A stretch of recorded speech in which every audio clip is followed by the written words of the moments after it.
Isang mapagpalang araw po sa ating lahat at ito po ang ating Ebanghelyo na pagninilayan natin from the Gospel of Saint Luke chapter 17 verses 7 to 10. At alam niyo po, napakaganda po ng ating Ebanghelyo ngayon na ito ay tumutukoy sa servanthood, no?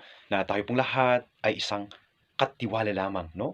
Na handang magsilbi ng may kababahang loob.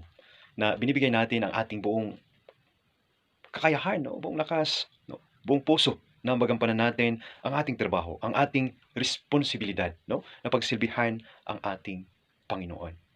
Na di tayo naghahangad, no? Na di tayo nagdidiman ng anumang kapalit na biyaya, no? Gantimpala, recognition, favor sa ating Panginoon. Na ito ay ginagawa natin sapagkat tayo isang katiwala lamang na walang silbi na ginagawa lang natin ito, no?